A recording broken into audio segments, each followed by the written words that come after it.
আল্লাহর এক বান্দি দিনদার ভালো বাবার ভালো কন্যা সন্তান বিবাহের ঘরে গেল, স্বামীর ঘরে থাকিয়া কিছুদিন পরে বলে, স্বামী আমার আমারে কেমন ভালোবাসো। নুজহাতুল মাজালিসে ঘটনা উল্লেখ আছে। স্বামী বলে, তোমাকে আমি জীবন দিয়া ভালোবাসি, যা চাইবা তাই পাইবা, চাওয়ার আগে আমি দিতে বাউন্ড। স্ত্রী ডাক দিয়া বলে, স্বামী আমার যা চাইবো তুমি তাই দিবা। বলে হ্যাঁ সত্যি বলেছো? বলে হ্যাঁ সত্যি বলেছি। স্ত্রী ও স্বামীর পরীক্ষামূলক একটু বলছে, তাহলে আমার তালাক দিয়া দাও। আমি চাইলেই দিবা, কহা দিব তো তালাক দাও। স্বামী বলে, কল্লা যাইতে পারে, তালাক দিতে পারি না। স্বামী তো আর তালাক দিবে না, স্ত্রী তো বলছে দাও, আর স্বামীর ওয়াদা দেওয়া, যা চাবা তাই দিব।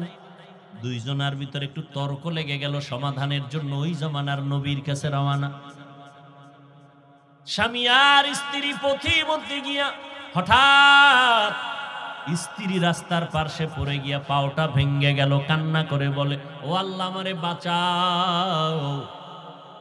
স্ত্রী স্বামীর হাতটা ধরে বলে, নবীর দরবারে যাওয়া লাগবে না, চলো আমরা বাড়িতে চলে যাই। বাড়িতে যাইয়া স্ত্রী ডাক দিয়া কয়, স্বামী আমি যে তালাক চাইছিলাম কথাটা ফিরাইয়া নিলাম, মাফ করে দাও। স্বামী বলে, তালাক চাইলা কেন, চাওয়ার পরে ফিরাইয়া নিলা কেন? স্ত্রী ডাক দিয়া কয়, স্বামী আমার রহমতের নবীর হাদিস শুনাইছো তুমি। কি হাদিস? আল্লাহ যারে মোহাব্বত করেন তাকে মুসিবত দিয়া পরীক্ষা নেন। তোমার ঘরে আসছি, যতদিন আমি সংসার করছি কোনো মুসিবত আসে নাই। বুঝলাম যেখানে মুসিবত নাই সেখানে আল্লাহর রহমত নাই, আমিও সেখানে থাকতে চাই না বলে তালাক চাইছি। রাস্তার মাঝে যখন দেখলাম হঠাৎ তুমি রাস্তায় পড়ে গেছো, পাও ভেঙে গেছে, কান্না তোমার শুরু, আফসোস শুরু হয়ে গেছে, আল্লাহকে ডাকতেছ। মুসিবত যখন আসছে রহমত চলে আসছে। আল্লাহর রহমত যেখানে আছে আমি বান্দিও সেখানে আছি। সন্তানটারে আব্বু আব্বু বইলা চুমাইলা, কত শতবার আব্বু বলে চুমাইছো, কিন্তু যে আল্লাহ এত সুন্দর চেহারা দিয়া বানাইছে, ওই আল্লাহর কয়বার শুকর আদায় করছো রে নিমক হারাম? একবারও চিন্তা নাই। আল্লাহ সন্তান দিয়া পরীক্ষা নিবেন রে বাবা। সন্তান আল্লাহ দিবেন পরীক্ষা, সন্তান দিবেন না এটাও পরীক্ষা। আবার আল্লাহ পাক সন্তান দিয়া নিয়ে যাবেন, এটাও পরীক্ষা। ছেলে দিবেন পরীক্ষা, মেয়ে দিবেন পরীক্ষা। ওরে নবীরা শেখ, আপনার আমার নবীকে আল্লাহ ছেলে দিয়েছেন, অল্প বয়সে আবার নিয়ে গেছেন। নবীর কোনো ছেলে বেঁচে ছিল না, আল্লাহর নবীকে 4টা কন্যা দিয়েছেন। ওই কন্যা দ্বারা আল্লাহ নবীর বংশ, নবীর ইজ্জত, নবীর নাম বজায় রাখছেন। কন্যার মাধ্যমে নবী বলেন, এত দামি ব্যক্তি আমি নবী, আমার কোনো ছেলে নাই, আমি 4 কন্যার বাবা। ও কন্যার বাবারা, একটা কন্যা যদি পাও তুমি একটা জান্নাতের মালিক হয়ে যাবে। যারা স্কুল কলেজে পড়ো যুবক বাবারা, বলি নাই আমাদের মাদ্রাসায় চলে আসো, স্কুল কলেজ বন্ধ করে দাও বলি নাই। চাকরিজীবীদের বলি নাই চাকরি ছেড়ে দাও, বরং আমি বলে গেলাম, ওরে যুবক আল্লাহর মোহাব্বত নিয়ে বলি, চাকরি করো আলহামদুলিল্লাহ, সারিও না। ব্যবসা করো, করো, বাধা নাই। স্কুলে পড়ো, কলেজে পড়ো, বাধা নাই। তুমি ডাক্তার হও, ইঞ্জিনিয়ার হও, তুমি একজন প্রফেসর হও, তবে আমার দাবি কখনো তুমি বেয়াদব হইও না। তোমার ব্যবহারে কোনোদিন যেন তোমার মা বাবা কষ্ট না পায়, তোমার কপাল নষ্ট হয়ে যাবে। তোমার ব্যবহারে যেন উলামায়ে কেরাম কষ্ট না পায়, তোমার আচরণে যেন কোনো মুরব্বীরা কষ্ট না পায়। তুমি একজন আদর্শবান ডাক্তার হও, আদর্শবান ইঞ্জিনিয়ার হও, তুমি একজন আদর্শবান প্রফেসর হও। তুমি কলেজে পড়ো বাবা, নবীর তরিকা মানিয়া চলো, উলামায়ে কেরামের পরামর্শ নিয়ে চলো।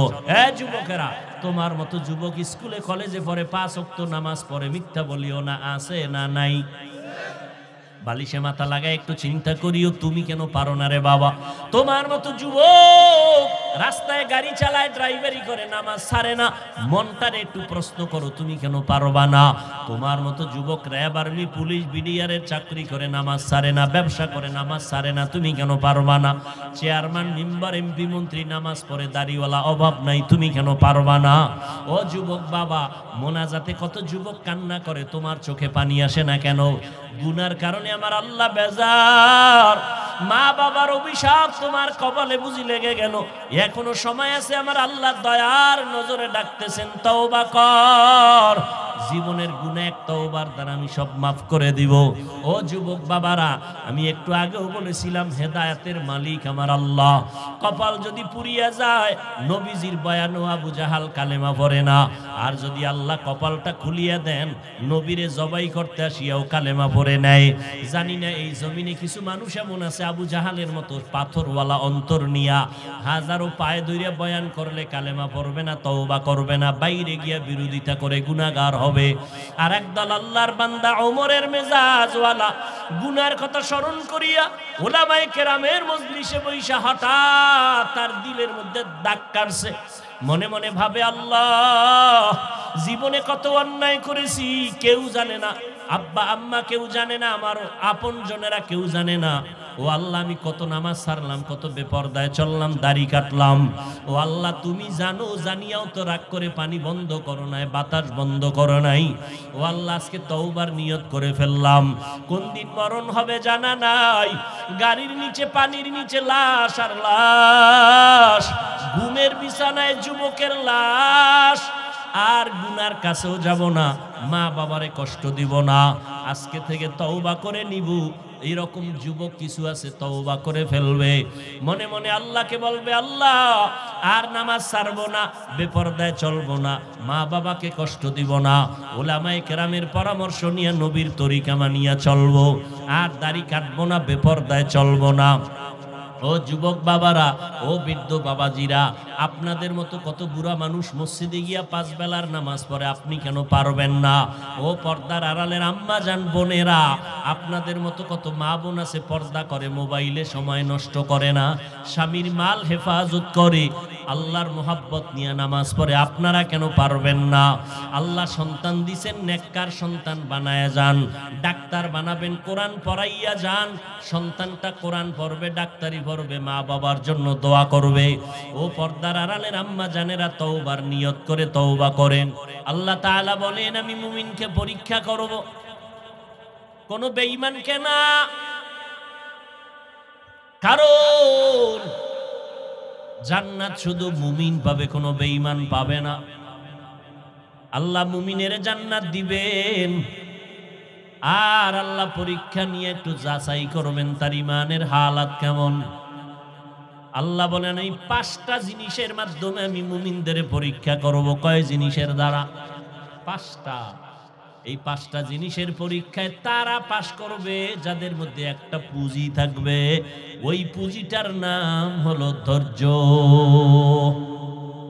যাদের মধ্যে ধৈর্য নাই, এরা কোনোদিন পাশ করতে পারবে না। যেমন আপনারা এখানে আসছেন, ধৈর্য যাদের নাই তারা আসছে চলে গেছে, কিছুক্ষণ আছে চলে যায়, ধৈর্য নাই। ধৈর্য 3 প্রকার, ইবাদতের বেলায় ধৈর্য, গুনাহের বেলায় ধৈর্য, মুসিবতের বেলায় ধৈর্য। এই ধৈর্য ধারণকারীদের এত ফল, এত পুরস্কার। আল্লাহ তাআলা বলেন, অনেক পুরস্কার আমি ধৈর্য ধারণকারীদের দান করব, তবে দুনিয়া আখিরাতে মহা 2টা পুরস্কার দিব ধৈর্য ধারণকারীদের। এক, দুনিয়ার পুরস্কার হলো আমি আল্লাহ তার বন্ধু হয়ে আজীবন থাকবো। সুবহানাল্লাহ। না খারাপ লাগে আপনাদের? ইয়া আইয়ুহাল্লাযীনা আমানুস্তাঈনু বিস-সাবরি ওয়াস-সালাহ ইন্নাল্লাহা মা'আস-সাবিরিন। 1 নাম্বার পুরস্কার, আল্লাহ ধৈর্য ধারণকারীদের বন্ধু হয়ে থাকবেন দুনিয়ায়। পরকালে আর একটা পুরস্কার, আল্লাহ বলেন, ও ধৈর্য ধারণকারীর দল, কিয়ামতের ময়দানে আমি আল্লাহ তোমাদের বিনা হিসাবে জান্নাত দিয়ে দিব।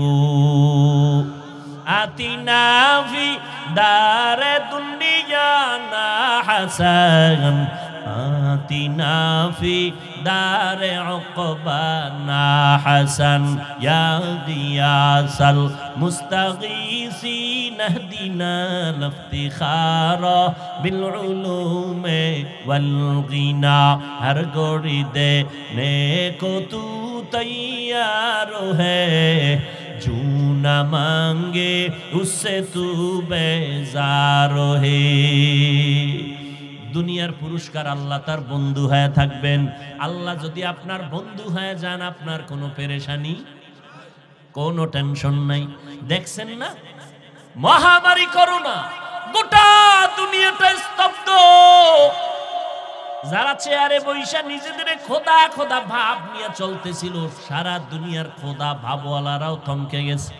ব্যবসায়ীর ব্যবসা নাই, চাকরিজীবীর চাকরি নাই, স্কুল বন্ধ, কলেজ বন্ধ, ট্রেন বন্ধ, ব্যবসা বন্ধ, চাকরি বন্ধ, দোকান বন্ধ, বাস বন্ধ, সব বন্ধ। আল্লাহ আঙ্গুল দিয়ে দেখায় দিয়েছেন কোরআনের একটা মাদ্রাসাও বন্ধ হয় নাই।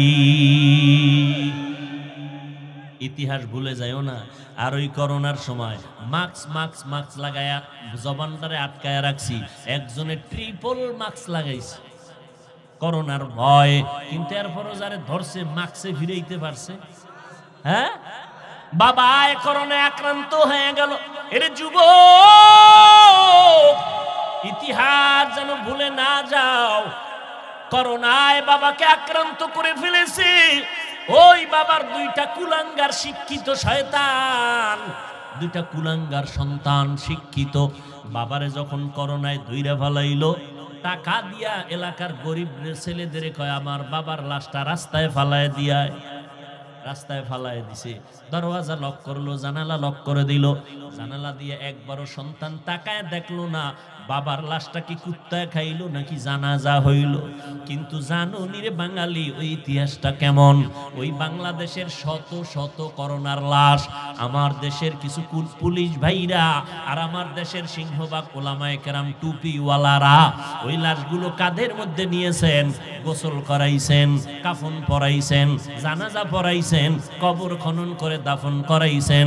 ইতিহাস ভুলে যাইও না, শত শত লাশ দাফন করানোর পরেও একজন হুজুরেও করোনায় মরে নাই। ভাল লাগে না শুনতে? না, আল্লাহ দেখায় দিয়েছেন হায়াতের মালিক আমার আল্লাহ। আমি আল্লাহ যদি আজরাইল পাঠাই, তোর কোন মাকসে তোরে বাঁচাবে? বাংলাদেশের টাকার বালিশ বানায় ঘুমায় যমুনা গ্রুপের মালিক। করোনায় আক্রান্ত হইয়া আমার স্পেশাল ফ্লাইট দিয়া সিঙ্গাপুরে নিয়ে আমারে করোনার থেকে বাঁচাও। কত হাজার কোটি টাকা চাও, নেও। টাকা দিয়াও বান্দা বাঁচতে পারে না। তিনটা সাদা কাফনের প্যাকেট হয়ে কবরে চলে গেছে। কথা ঠিক নি? এ দুনিয়া সারিয়া কোথায় যাইবা ভাগিয়া, এ দুনিয়া সারিয়া কোথায় যাইবা ভাগিয়া, মরণ তোমায় লইবে ঘিরি যতই করো বাহানা।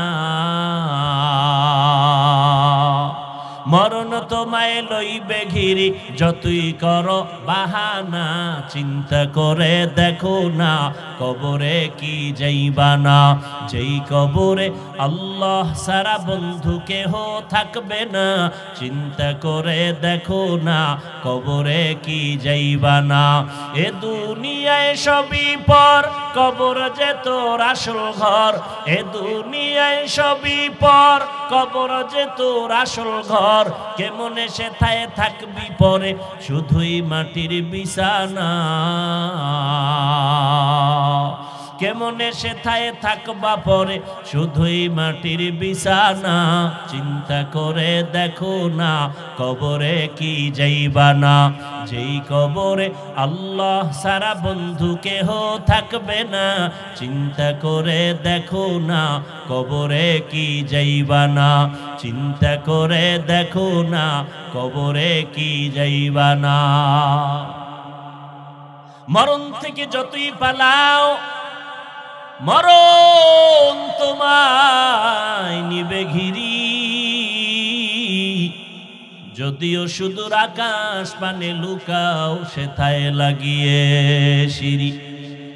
নদী পথে নৌকা চালাও ও মাঝি ভাই, বেলা ডোবার আগে আমি ওপার উঠতে চাই। ডুবে গেলে বেলারে আর উঠে না, ভেঙ্গে গেলে মেলারে আর জমে না। আল্লাহ পাক রব্বুল আলামিন বলেন, আমি 5টা জিনিসের মাধ্যমে তোমাদের পরীক্ষা নিব। পাশ করার জন্য একটা পুঁজি লাগবে, কি? ধৈর্য ধারণ করা লাগবে। ধৈর্যের পরীক্ষায় যারা আগাবে তারা পাস। 5টা জিনিসের পরীক্ষার 1 নাম্বার পরীক্ষা আল্লাহ যে জিনিস দিয়ে নিবেন এর নাম ভয়, মিনাল খাউফ। ইমাম শাফিঈ রাহমাতুল্লাহ আলাইহি বলেন, এখানে ভয় দ্বারা উদ্দেশ্য হলো আল্লাহর পক্ষ থেকে ভয়। ও সিরাজগঞ্জের মুসলমান, দাড়ি রাখলে আল্লাহ খুশি, দাড়ি রাখলে তোমার আত্মীয় স্বজনরা শালি দুলাবাই বেজার।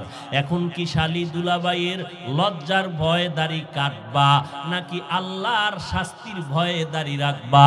এখানে তোমার ইমানের পরীক্ষা।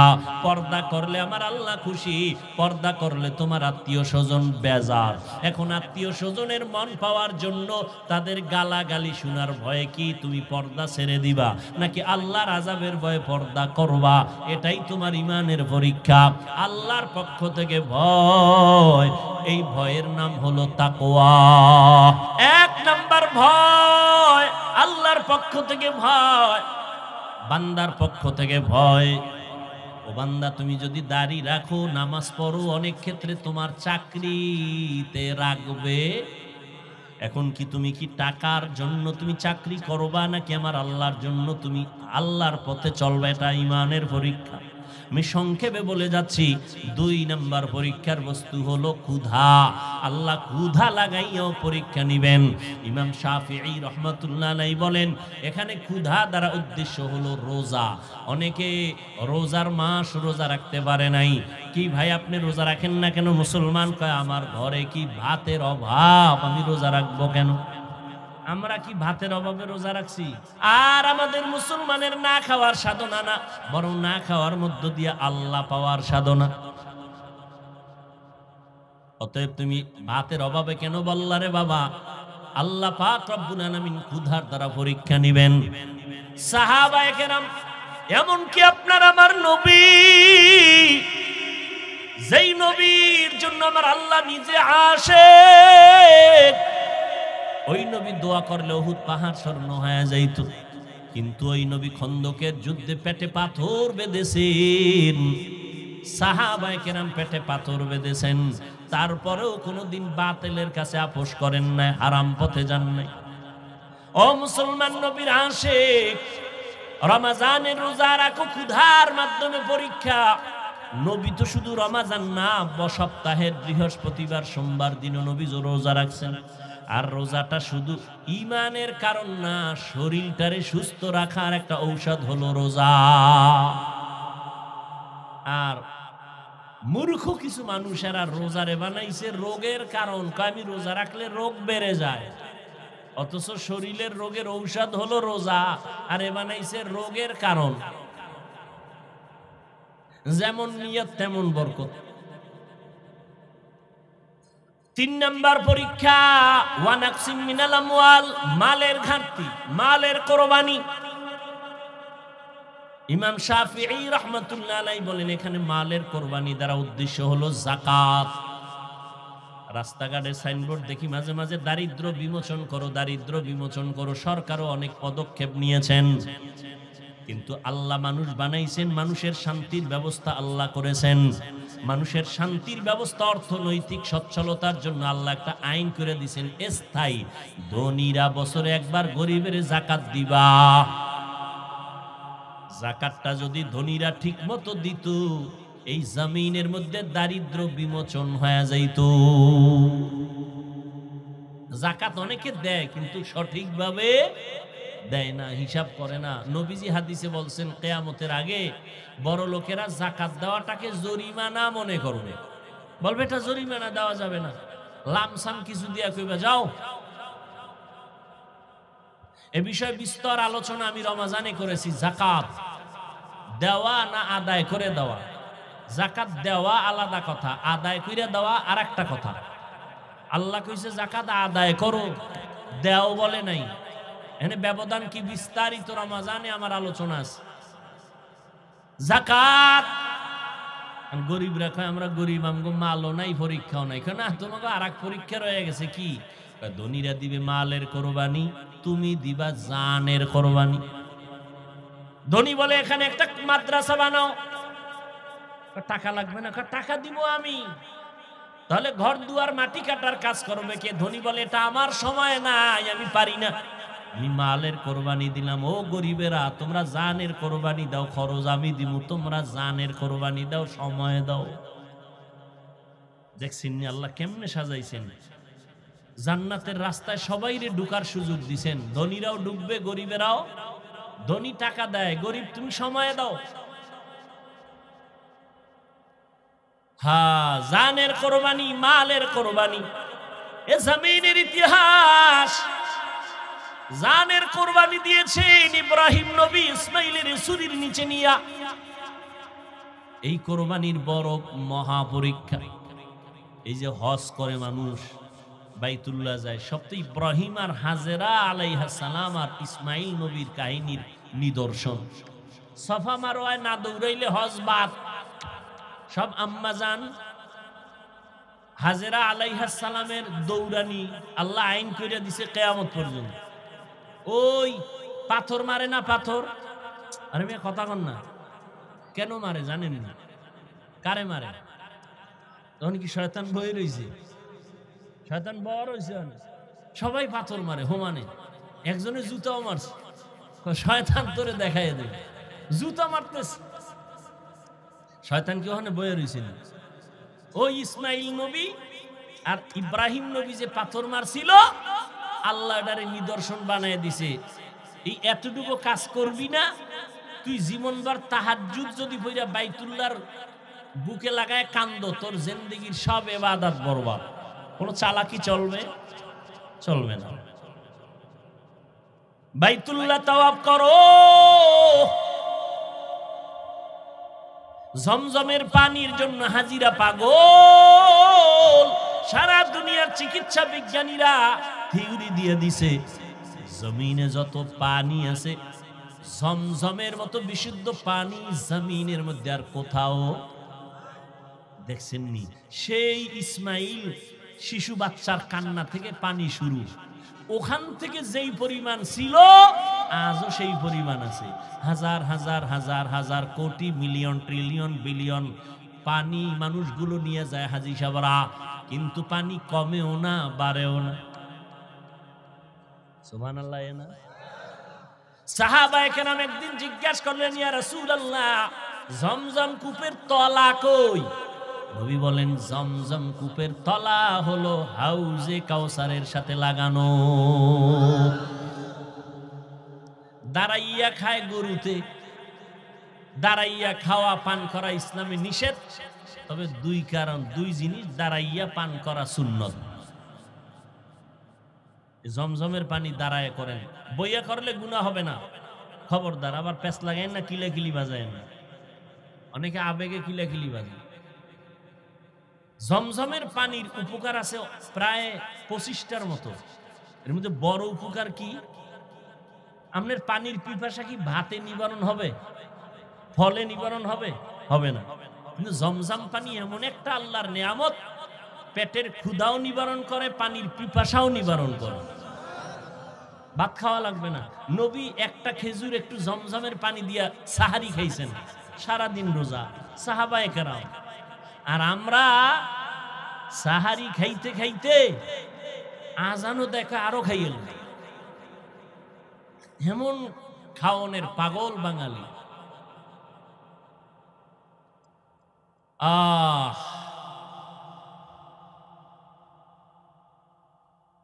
তো যে কথা বলতেছিলাম, জানের কোরবানি। ইসমাইল ছুরির নিচে যাওয়ার জন্য বাবারে বলতেছে, বাবা তাড়াতাড়ি আমারে জবাই দাও। সাতাজিদুনি ইনশাআল্লাহু মিনাস সাবিরিন, ইনশাআল্লাহ আমাকে ধৈর্য ধারণকারীদের মধ্যে আমাকে পাবেন রে বাবা। আমাকে তাড়াতাড়ি জবাই করেন, আল্লাহর ওয়াদার তাড়াতাড়ি পালন করেন। এর নাম হলো আল্লাহর কাছে নিজেকে বিলীন করে দেওয়া। ওরে নবীর উম্মতেরা, আল্লাহ পাক রব্বুল আলামিন পঞ্চম পরীক্ষা নিবেন ফলের ঘাটতি বানিয়ে। এখানে ইমাম শাফিঈ বলেন সন্তান দিয়ে আল্লাহ নিয়ে যাবেন। সন্তান হলো মা বাবার ফল। মহিলাদেরকে আল্লাহ কোরআনে বলছেন এরা ফসল উৎপাদনের ক্ষেত, আর ওই ক্ষেতের ফসল হলো সন্তান। ইন্নামা আমওয়ালুকুম ওয়া আওলাদুকুম ফিতনাহ। আল্লাহ বলেন সন্তান আর সম্পদ হলো মানুষের পরীক্ষার বস্তু। ইয়া আইয়ুহাল্লাযীনা আমানু লা তুলহিকুম আমওয়ালুকুম ওয়ালা আওলাদুকুম আন যিকরিল্লাহ। সন্তান আর সম্পদের ক্ষেত্রে সাবধান, তোমাদেরকে যেন আল্লাহর জিকির থেকে দূরে সরাইতে না পারে। আজকে আমরা যারা আল্লাহর মুহাব্বত থেকে দূরে, হয়তো সম্পদের কারণে, না হয় সন্তানের কারণে। এই বাবারা, সন্তান পাইয়া একটু কিউট চেহারা, কি প্রশংসা, চুমো খায়, এত সুন্দর বাচ্চা, তুমি একবারও কি আলহামদুলিল্লাহ বলছো? এত সুন্দর চেহারা কে দিছেন? সে আল্লাহরে কয়বার তুমি শুকর আদায় করে বলছো, আল্লাহ তুমি কত না সুন্দর? একবারও তুমি দিলা না।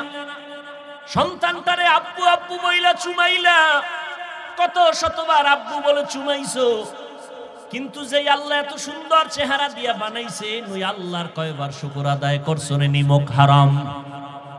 একবারও চিন্তা নাই। আল্লাহ সন্তান দিয়া পরীক্ষা নিবেন রে বাবা। সন্তান আল্লাহ দিবেন পরীক্ষা, সন্তান দিবেন না এটাও পরীক্ষা। আবার আল্লাহ পাক সন্তান দিয়া নিয়ে যাবেন, এটাও পরীক্ষা। ছেলে দিবেন পরীক্ষা, মেয়ে দিবেন পরীক্ষা। ওরে নবীরা শেখ, আপনার আমার নবীকে আল্লাহ ছেলে দিয়েছেন, অল্প বয়সে আবার নিয়ে গেছেন। নবীর কোনো ছেলে বেঁচে ছিল না, আল্লাহর নবীকে 4টা কন্যা দিয়েছেন। ওই কন্যা দ্বারা আল্লাহ নবীর বংশ, নবীর ইজ্জত, নবীর নাম বজায় রাখছেন। কন্যার মাধ্যমে নবী বলেন, এত দামি ব্যক্তি আমি নবী, আমার কোনো ছেলে নাই, আমি 4 কন্যার বাবা। ও কন্যার বাবারা, একটা কন্যা যদি পাও, তুমি একটা জান্নাতের মালিক হয়ে যাবে। কন্যা ভাইয়া হাদিস শুইনা বাবাই খুশি। কিও আপনি খুশি কেন? আমি এক জান্নাতের মালিক হয়ে গেছি। মাইয়াডারে কি করছেন? কয় আরে গ্রামীণ ব্যাংকের মালিক বানায় দিছে। এরকম নাই? এরে পর্দার আড়ালের আম্মা জানেরা, ও যুবক, কয়দিন আর যৌবনের বাহাদুরি করবা? চোখের সামনে লাশ আর লাশ আর লাশ, এমন কোন দিন নাই লাশের কোনো মিছিল নাই। আমি যে এতক্ষণ আপনাদের বয়ান শুনাইছি, একবারও কিন্তু বলি নাই ও যুবক বাবারা, ও বৃদ্ধ বাবাজিরা, আপনারা যারা ব্যবসা করেন সব বাদ দিয়া তাবলিগে মসজিদে গিয়া জিকির করেন, একবারও কিন্তু বলি নাই। যারা স্কুল কলেজে পড়ো যুবক বাবারা, বলি নাই আমাদের মাদ্রাসায় চলে আসো, স্কুল কলেজ বন্ধ করে দাও, বলি নাই। চাকরিজীবীদের বলি না চাকরি ছেড়ে দাও, বরং আমি বলে গেলাম, ওরে যুবক, আল্লাহর মোহাব্বত নিয়ে বলি, চাকরি করো আলহামদুলিল্লাহ, সারিও না। ব্যবসা করো, করো, বাধা নাই। স্কুলে পড়ো, কলেজে পড়ো, বাধা নাই। তুমি ডাক্তার হও, ইঞ্জিনিয়ার হও, তুমি একজন প্রফেসর হও, তবে আমার দাবি কখনো তুমি বেয়াদব হইও না। তোমার ব্যবহারে কোনোদিন যেন তোমার মা বাবা কষ্ট না পায়, তোমার কপাল নষ্ট হয়ে যাবে। তোমার ব্যবহারে যেন উলামায়ে কেরাম কষ্ট না পায়, তোমার আচরণে যেন কোনো মুরব্বীরা কষ্ট না পায়। তুমি একজন আদর্শবান ডাক্তার হও, আদর্শবান ইঞ্জিনিয়ার হও, তুমি একজন আদর্শবান প্রফেসর হও। তুমি কলেজে পড়ো বাবা, নবীর তরিকা মানিয়া চলো, উলামায়ে কেরামের পরামর্শ নিয়ে চলো। যুবকেরা, তোমার মতো যুবক স্কুলে কলেজে পড়ে, 5 ওয়াক্ত নামাজ পড়ে, মিথ্যা বলিও না, আছে না নাই? বালিশে মাথা লাগায় একটু চিন্তা করিও, তুমি কেন পারো না রে বাবা?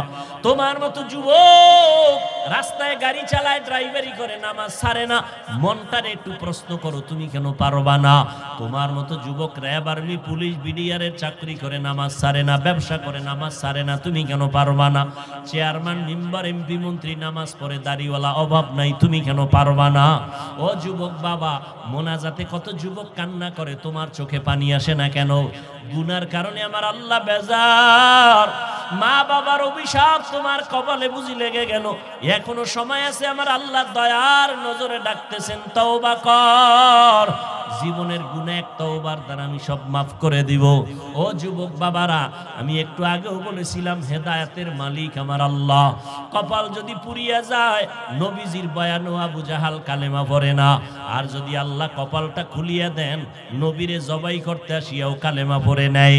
জানি না এই জমিনে কিছু মানুষ এমন আছে আবু জাহালের মতো পাথরওয়ালা অন্তর নিয়া হাজারো পায়ে ধইরা বয়ান করলে কালেমা পড়বে না, তওবা করবে না, বাইরে গিয়া বিরোধিতা করে গুনাহগার হবে। আর একদল আল্লাহর বান্দা ওমরের মেজাজওয়ালা গুনার কথা স্মরণ করিয়া উলামায়ে কেরামের মজলিসে বইসা হঠাৎ তার দিলের মধ্যে দাগ কাটছে। মনে মনে ভাবে, আল্লাহ, জীবনে কত অন্যায় করেছি, কেউ জানে না, আব্বা আম্মা কেউ জানে না, আমার আপন জনেরা কেউ জানে না। ও আল্লাহ, আমি কত নামাজ ছাড়লাম, কত বেপরদায় চললাম, দাড়ি কাটলাম। ও আল্লাহ, তুমি জানো, জানিয়াও তো রাগ করে পানি বন্ধ করো নাই, বাতাস বন্ধ করো নাই। ও আল্লাহ, আজকে তওবার নিয়ত করে ফেললাম। কোন দিন মরণ হবে জানা নাই, গাড়ির নিচে, পানির নিচে লাশ আর লাশ, ঘুমের বিছানায় যুবকের লাশ। আর গুনার কাছেও যাব না, মা বাবারে কষ্ট দিব না, আজকে থেকে তওবা করে নিব। এইরকম যুবক কিছু আছে, তওবা করে ফেলবে, মনে মনে আল্লাহকে বলবে, আল্লাহ, আর নামাজ ছাড়বো না, বেপরদায় চলবো না, মা বাবাকে কষ্ট দিব না, উলামায়ে কেরামের পরামর্শ নিয়ে নবীর তরিকা মানিয়া চলবো, আর দাড়ি কাটবো না, বেপরদায় চলবো না। ও যুবক বাবারা, ও বৃদ্ধ বাবাজিরা, আপনাদের মতো কত বুড়া মানুষ মসজিদে গিয়া 5 বেলার নামাজ পড়ে, আপনি কেন পারবেন না? ও পর্দার আড়ালের আম্মা জান বোনেরা, আপনাদের মতো কত মা বোন আছে পর্দা করে, মোবাইলে সময় নষ্ট করে না, স্বামীর মাল হেফাজত করে, আল্লাহর মোহাব্বত নিয়ে নামাজ পড়ে, আপনারা কেন পারবেন না?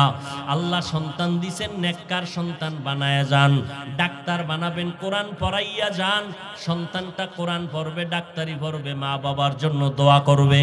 ও পর্দার আড়ালের আম্মা জানেরা, তওবার নিয়ত করে তওবা করেন। পিছনে যত গুনাহ করছেন, সামনে আর কোনো অপরাধ করবেন না। আল্লাহর কাছে মনে মনে বলেন, ও আল্লাহ, সন্তানটারে আদর্শ মানুষ বানাবো, নামাজ ছাড়বো না, বেপরদায় চলবো না, স্বামীর মালের খেয়ানত করবো না। ও যুবক বাবারা, তওবা করে নাও, মনে মনে অন্তর তৈরি করে ফেলো, মরিয়া গেল আর নামাজ ছাড়বা না, দাড়ি কাটবা না, বেপরদায় চলবা না, মা বাবার দোয়া নিয়া, উলামায়ে কেরামের পরামর্শ নিয়া চলবা। তওবার অন্তর যদি তওবার জন্য তৈরি হয়ে থাকে, মুনাফিকি দুর্বলতা যদি অন্তরে না থাকে, যাদের তওবার খাঁটি নিয়ত আছে, তাদেরকে বলবো, দুটো হাত আমার আল্লাহকে দেখাইয়া দাও। আয় আল্লাহ, হাতগুলো কবুল করে নেন, তওবা কবুল করে নেন, তওবার উপরে মজবুত হইয়া চলার তৌফিক দান করেন, আমিন। আলহামদুলিল্লাহি রাব্বিল আলামিন, ওয়াসসালাতু ওয়াসসালামু আলা সাইয়্যিদিল আমবিয়াই ওয়াল মুরসালিন ওয়া আলা আলিহি ওয়া আসহাবিহি আজমাইন।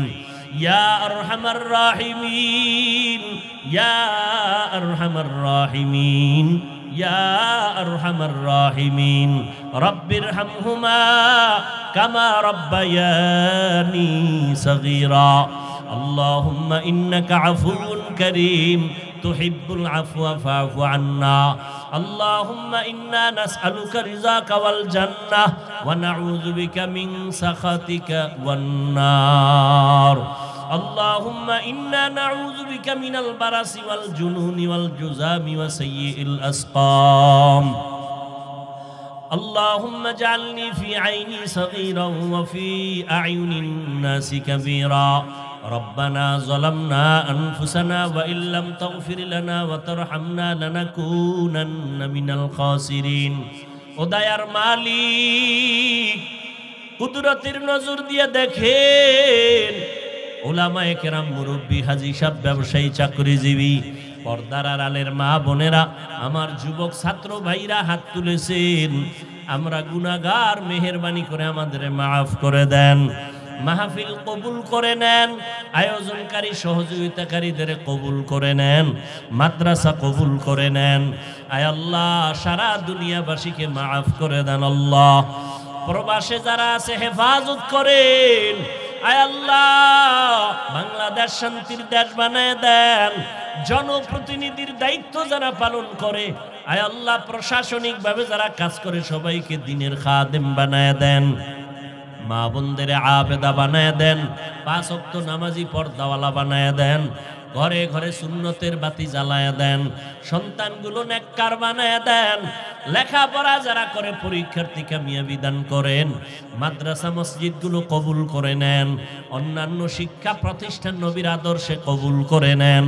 আয় আল্লাহ আমাদের রিয়া হাসাদ কিবির দূর করে অন্তরে ইখলাস দান করেন। মুখালিফের মুআফিক বানায় দেন। ইলম হিলম হিকমত আমলে বরকত বাড়ায় দেন। ওলামা তোলাবা উম্মতের অন্তরে ইজ্জত মুহাব্বত বাড়ায় দেন। ওলামায়ে আহলে হকের বিজয় দান করেন। বাতিলের মোকাবেলায় বিজয় দান করেন। আয় আল্লাহ আমার কলিজার টুকরা যুবক প্রত্যেকের দ্বীনের খাদেম বানায় দেন। মোবাইলের গুনাহের থেকে হেফাজত করেন আল্লাহ। মোবাইলের গুনাহের থেকে হেফাজত করেন আল্লাহ। মোবাইলের গুনাহের থেকে হেফাজত করেন আল্লাহ। আয় আল্লাহ আমরা যারা হাত তুলেছি জানি না কার মা নাই বাবাও নাই, অন্ধকার কবর থেকে দোয়া চায়। আয় আল্লাহ সবার কবর জান্নাতের ফয়সালা করে দেন। যারা বেঁচে আছেন দীর্ঘ নেক হায়াত দান করেন। অসুস্থ যারা সুস্থতার নিয়ামত বাড়ায় দেন। আয় আল্লাহ সারা দুনিয়ায় খেদমতের জন্য কবুল করে নেন। ইজ্জতের হেফাজতের ব্যবস্থা করে দেন। আয় আল্লাহ আম্বিয়া কেরাম সাহাবা কেরাম শুহাদা কেরাম আউলিয়া কেরাম আসাতেজা কেরামদের মাকাম জান্নাতে বাড়ায় দেন। আওয়াজে কথায় রুহানিয়াত বাড়ায় দেন। বরকতি হালাল রিজিক দান করেন। অভাবীদের অভাব দূর করে দেন। মাখলুকতের শারারাত থেকে হেফাজত করেন। আয় আল্লাহ পরমুখাফিক্কি থেকে হেফাজত করেন। আয় আল্লাহ ইজ্জতের হেফাজত করেন। জান মাল আহাল পরিবার হেফাজত করেন। চলার পথে হেফাজতের ব্যবস্থা করে দেন। আয় আল্লাহ নবীজির মুহাব্বতের সুন্নাতওয়ালা জিন্দেগি আমাদের দান করেন। নবীজির রওজা বাইতুল্লাহ জিয়ারতের জন্য কবুল করে নেন। আয় আল্লাহ আমাদের পরস্পরে মুহাব্বত বাড়ায় দেন। জাহিরি বাতিনি দুশমনদের চক্রান্ত থেকে ইজ্জতের সাথে হেফাজতের ব্যবস্থা করে দেন।